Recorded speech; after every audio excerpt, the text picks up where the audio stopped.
जय श्री कृष्ण। श्रावण मास की पुत्रदा एकादशी, यह शुक्ल पक्ष में यह व्रत धारण किया जाता है। युधिष्ठिर ने मधुसूदन से पूछा, प्रभु, ऐसा कौन सा व्रत है जिससे निसंतान दंपत्ति को संतान सुख की प्राप्ति होती है? भगवान श्री कृष्ण मुस्कुराए और उन्होंने कहा कि धर्मराज,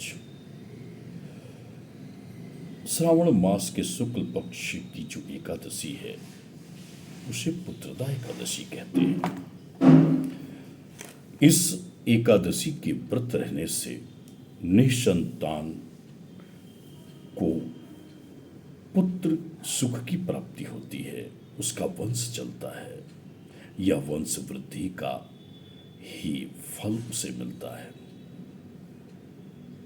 मैं तुम्हें इस पुत्रदा एकादशी की एक कथा सुनाता हूं।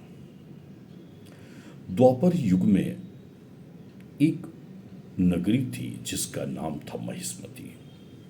वहां के राजा महिजीत बड़े धर्मनिष्ठ, प्रजावत्सल, न्यायप्रिय और सभी प्रकार के धर्म संबंधी आयोजनों पर संत महात्माओं का सम्मान किया करते थे।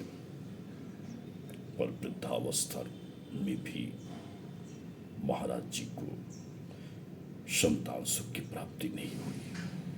महाराज जी और रानी दोनों बड़े दुखी थे। एक बार उन्होंने अपने मंत्रियों को, अपने सभासदों को बुलाकर कहा कि न जाने क्यों किस जन्म का ऐसा पाप है जो इस राजगद्दी का कोई वंश यहां अवतार नहीं ले रहा है, यहां आ नहीं रहा है। मंत्रीगण भी दुखी हुए। चूंकि राजा न्यायप्रिय थे, अपराधियों को भी, चाहे वो बांधव भी हो, उन्हें समान दंड, उनकी अपनी व्यवस्था थी, बड़े न्यायप्रिय थे। मंत्रीगण आपस में उन्होंने सलाह मशविरा किया और उन्होंने ऋषि, महर्षि, मुनि, मनीष, विद्वज्जन सभी से संपर्क साधा। एक गहन वन में बहुत ही वयोवृद्ध ऋषि थे, लोमस ऋषि। एक कल्प व्यतीत होने पर उनके एक केश यानी बाल गिर जाया करते थे। तपोनिष्ठ लोमस ऋषि के समक्ष जाकर सभी दंडवत हुए और उन्होंने उनके पूछने पर अपनी समस्या बताई। लोमस ऋषि ने अपना नेत्र बंद किया और राजा के पूर्व जन्म के वृत्तांत का अवलोकन किया। राजा पूर्व जन्म में एक निर्धन वैश्य था।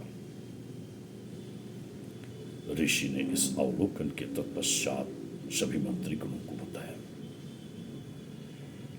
एक दिन की बात है जब ज्येष्ठ मास की भरी दोपहरी, चिलचिलाती धूप, भीषण गर्मी, एक ब्याही गैया सरोवर के पास पानी पीने आई।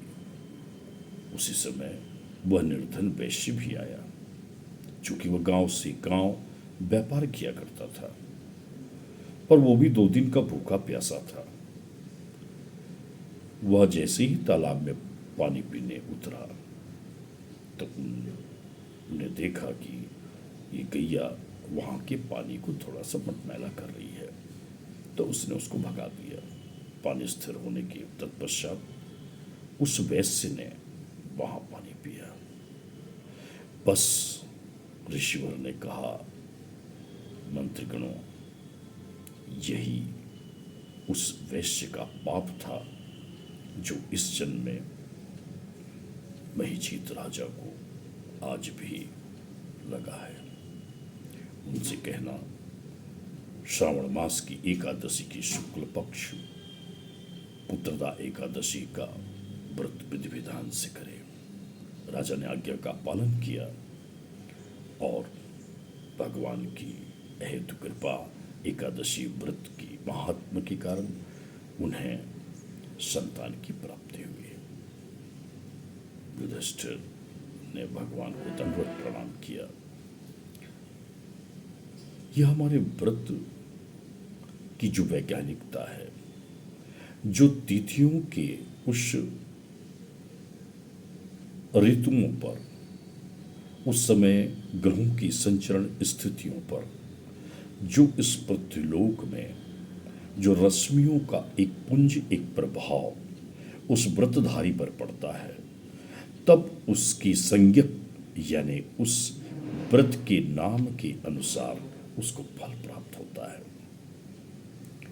निश्चित रूप से फल प्राप्त होता है। यही तो मधुसूदन ने कहा था। जय गौरी शंकर।